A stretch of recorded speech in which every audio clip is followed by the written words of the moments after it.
बड़ी खबर लगातार आप तक पहुंचा रहे हैं। नेशनल हेराल्ड केस में चार्जशीट दाखिल हुई है। ईडी ने राहुल गांधी और सोनिया गांधी के खिलाफ चार्जशीट दाखिल की है। बड़ी खबर इस वक्त की आपको बताते चले, प्रवर्तन निदेशालय कांग्रेस के नेशनल हेराल्ड अखबार और एसोसिएटेड जर्नल लिमिटेड से जुड़ी मनी लॉन्ड्रिंग केस की जांच के दौरान कुर्क संपत्तियों को भी जब्त करेगी। ये जानकारी निकलकर सामने आई है और इन सब के बीच ईडी ने राहुल गांधी और सोनिया गांधी के खिलाफ चार्जशीट दाखिल की है। ये इस वक्त की बड़ी खबर आप तक पहुंचा रहे हैं। सैम पित्रोदा का भी नाम इस चार्जशीट में आया है। अब आगे आने वाले वक्त में कितनी मुश्किलें बढ़ेंगी सोनिया गांधी राहुल गांधी की, ये बड़ा सवाल है। सुमन दुबे का भी नाम है। कई ऐसे नाम है जो निकलकर सामने आ रहे हैं। चार्जशीट में सैम पित्रोदा का भी नाम है। अंकित गुप्ता हमारे संवाददाता जुड़ चुके हैं ज्यादा जानकारी के साथ। अंकित के पास हम चलेंगे, उसके पहले एक बार फिर से बता दें, ईडी ने मनी लॉन्ड्रिंग केस में अपनी चार्जशीट दाखिल की है। क्या जानकारी मिल रही है अंकित?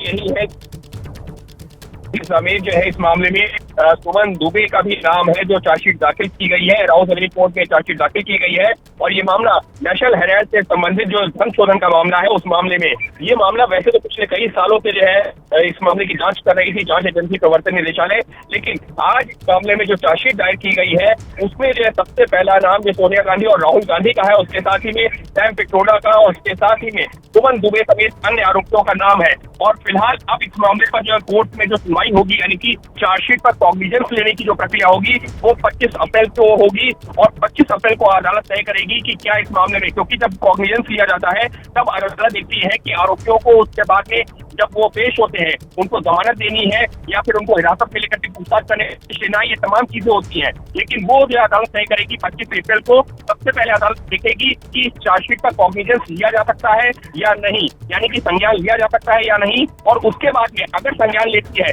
तो मुमकिन है कि ये इन आरोपियों को, जिसमें सोनिया गांधी राहुल गांधी समेत अन्य आरोपियों का नाम है, उनको समन जारी करे और उसकी अगली सुनवाई के दौरान इन आरोपियों को जमानत के लिए अप्लाई करना होगा। तो कुछ इस तरीके से प्रक्रिया आगे बढ़ती है। लेकिन इस वक्त के लिए बड़ी खबर यह है कि सोनिया गांधी राहुल गांधी सैम पित्रोदा समेत अन्य आरोपियों के खिलाफ धन शोधन मामले में चार्जशीट दायर हुई है।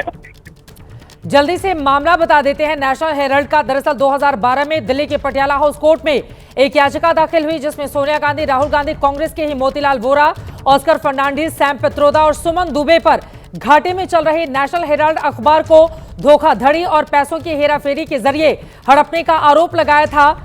बीजेपी नेता सुब्रमण्यम स्वामी ने 2012 में आरोप के मुताबिक कांग्रेसी नेताओं ने नेशनल हेराल्ड की संपत्तियों पर कब्जे के लिए यंग इंडियन लिमिटेड ऑर्गेनाइजेशन बनाया और उसके जरिए नेशनल हेराल्ड का प्रकाशन करने वाली एसोसिएटेड जर्नल लिमिटेड का अवैध अधिग्रहण किया था। इसको लेकर लगातार तफ्तीश हुई। इन सब के बीच बड़ी खबर यह है कि ईडी ने राहुल गांधी सोनिया गांधी के खिलाफ चार्जशीट दाखिल की है। आगे आने वाले वक्त में मुश्किलें बढ़ सकती हैं राहुल गांधी सोनिया गांधी की। अंकित बिल्कुल चित्रा, देखिए इस मामले में प्रक्रिया ऐसे ही होती है कि जैसे ही जो है आरोप पत्र दाखिल होता है, तो पहले तो इस मामले में जांच एजेंसियां जांच कर रही थी, लेकिन अब उन्होंने आरोप पत्र दाखिल कर दिया है और अभी तक जो जानकारी मिली है वो जो है जो जिन धाराओं के तहत ये जो है आरोप पत्र दायर किया गया है, मनी लॉन्ड्रिंग एक्ट के सेक्शन 3 के तहत, मनी लॉन्ड्रिंग एक्ट के सेक्शन 70 और उसके अलावा 4 के तहत ये जो है इसमें ये आरोप पत्र दायर किया गया है। अब इस मामले की जब अगली सुनवाई होगी तो सबसे पहले तो अदालत ये देखेगी कि जो भी आरोपी हैं इस मामले में उनके खिलाफ ये जो चार्जशीट दायर की गई है क्या उस पर संज्ञान लिया जा सकता है या नहीं। और चित्रा, उसके बाद में अगर अदालत चार्जशीट पर संज्ञान लेती है तो अमूमन प्रक्रिया ये होती है कि जो आरोपी होते हैं उनको अदालत में समन किया जाता है और उसके बाद में उनको फिर से जमानत लेनी होती है। लेकिन फिलहाल अगर हम इस केस की बात करते हैं, ये जो नेशनल हेराल्ड मामला है, यहाँ पर आरोप यह है कि यंग इंडियन कंपनी बना करके जो नेशनल हेराल्ड की संपत्ति थी उसको औने पौने कीमत पर एक तरह से यंग इंडियन कंपनी को के नाम हो गई और यंग इंडियन जो कंपनी थी उसमें सोनिया गांधी और राहुल गांधी की 76% हिस्सेदारी थी। वहीं जो बाकी जो शेयर होल्डर थे, जिसमें मोतीलाल वोरा का नाम है, जिसमें बाकी अन्य आरोपियों का नाम है, तो उसमें जो है अन्य आरोपियों के नाम भी उसमें शामिल है। लेकिन फिलहाल इस वक्त के लिए सैम पित्रोदा का नाम है, उसके अलावा जो सुमन दुबे का नाम है, ये वो नाम है जो कि चार्जशीट का हिस्सा है। और फिलहाल अब अदालत 25 तारीख को तय करेगी कि इस चार्जशीट पर संज्ञान लेना है या नहीं, और अगर लेना है तो फिर ये केस इस तरह से आगे बढ़ेगा। बिल्कुल, नेशनल हेराल्ड मामले में आरोप था कि दिल्ली के बहादुर शाह जफर मार्ग स्थित हेराल्ड हाउस की 2000 करोड़ रुपए की बिल्डिंग पर कब्जे के लिए हेरफेर किया गया। स्वामी ने 2000 करोड़ रुपए की कंपनी को केवल 50 लाख रुपए में खरीदे जाने को लेकर सोनिया गांधी, राहुल गांधी समेत केस से जुड़े कांग्रेस के अन्य वरिष्ठ नेताओं के खिलाफ आपराधिक मुकदमा चलाने की मांग की थी। आपको यह भी जानकारी दे दें कि जून 2014 में कोर्ट ने सोनिया, राहुल समेत अन्य आरोपियों के खिलाफ समन जारी किया। अगस्त 2014 में ईडी ने मामले में एक्शन लेते हुए मनी लॉन्ड्रिंग का केस दर्ज किया था। दिसंबर 2015 में दिल्ली के पटियाला हाउस कोर्ट ने सोनिया, राहुल समेत सभी आरोपियों को जमानत दे दी थी। फिलहाल इस पूरे मामले में सोनिया गांधी, राहुल गांधी की मुश्किलें बढ़ती हुई दिखाई दे रही हैं। नेशनल हेराल्ड केस में चार्जशीट दाखिल करने का काम ईडी की ओर से किया गया है। कई और कांग्रेसी नेताओं के नाम है।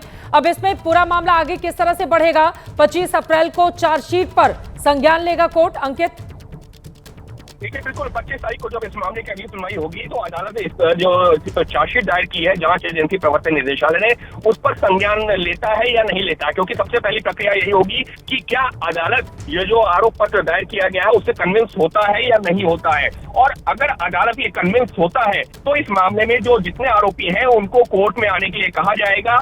उनको जो है उसके बाद में अमूमन ये प्रक्रिया ये होती है कि आरोपी जब कोर्ट में पेश होते हैं तो वो जमानत के लिए अप्लाई करते हैं, और अगर कोर्ट को लगता है कि अब इस मामले में जांच की जरूरत नहीं है तो फिर आरोपियों को वो जमानत दे देते हैं। लेकिन अगर अदालत को ऐसा लगता है और जांच एजेंसी कहती है कि अभी इस मामले में और तथ्य लाने जरूरी है और सप्लीमेंट्री चार्जशीट दायर करनी जरूरी है, तो अदालत कुछ एक मामले ऐसे होते हैं जहां पर आरोपियों को जो हिरासत में लेने का भी आदेश देती है और उनसे पूछताछ कर इस जो भी कोई मामला होता है सप्लीमेंट्री चार्जशीट दायर करने को कहती है। तो ये तो आगे की बात हुई। लेकिन आज के लिए बड़ी खबर क्या है? आज के लिए बड़ी खबर ये है कि नेशनल हेराल्ड मामले में सोनिया गांधी, राहुल गांधी, सैम पिट्रोडा समेत अन्य आरोपियों के खिलाफ ये चार्जशीट दायर हो गई है।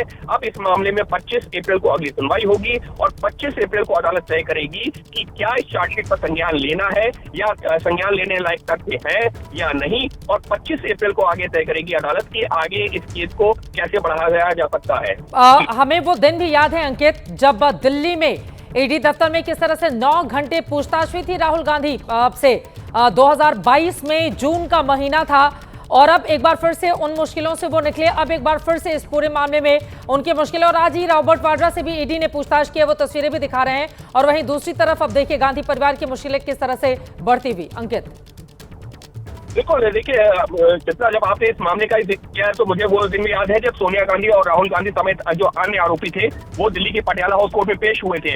वो दिन भी याद है जब सोनिया गांधी, राहुल गांधी अदालत में पेश हुए थे और उनकी तरफ से जो है वरिष्ठ वकीलों की टीम पेश हुई थी और इन्होंने जमानत जो है दायर की थी, जमानत याचिका, और उसके बाद इनको जमानत मिल गई थी। अन्य आरोपियों समेत जो है इनको जमानत मिल गई थी। और चित्रा, हमको ये भी नहीं भूलना चाहिए कि जब भी जो है राजनीतिक आरोप प्रत्यारोप का दौर चलता है तो अमूमन जो है जो सत्ता पक्ष है, जो यानी कि बीजेपी या एनडीए के जो तमाम दल हैं, वो ये आरोप भी कई बार लगा देते हैं कि देखिए ये तो जो है जमानत पर जो बाहर घूम रहे लोग हैं। यानी कि आरोप प्रत्यारोप इसको लेकर के जो है लगातार चल रहा है। लेकिन ये जो पूरा मामला था, ये जो बीजेपी के नेता रहे हैं सुब्रमण्यम स्वामी, उस दौरान बीजेपी के कद्दावर नेता के तौर पर जो उनकी पहचान थी, उन्होंने इस मामले को लेकर के अदालत का दरवाजा खटखटाया था। और अदालत में इस मामले की जो है काफी दिनों तक सुनवाई करने के बाद में जो अदालत ने सोनिया गांधी और राहुल गांधी को समन जारी किया था और उसमें उन्होंने जमानत भी ली थी। लेकिन फिलहाल अगर हम इस वक्त की बात करते हैं तो अब उस मामले में करीबन 10-12 साल की जांच के बाद में जांच एजेंसी प्रवर्तन निदेशालय ने आरोप पत्र दायर कर दिया है। और अब इस मामले की जो अगली सुनवाई होगी वो अपने आप में काफी महत्वपूर्ण होगी, क्योंकि अगली सुनवाई यानी 25 अप्रैल को दिल्ली की राउज एवेन्यू अदालत ये तय करेगी कि जांच एजेंसी ने जो तथ्य चार्जशीट के माध्यम से कोर्ट के सामने रखे हैं, क्या और उसके आधार पर चार्जशीट पर संज्ञान लिया जा सकता है। और अगर चार्जशीट पर संज्ञान लिया जाता है तो फिर अब सही मायने में जो मुकदमा है, जिसको हम कहते हैं कि मुकदमा चल रहा है, वो चलना शुरू होगा। जी ठीक है अंकित, हमारे साथ बने रहिए।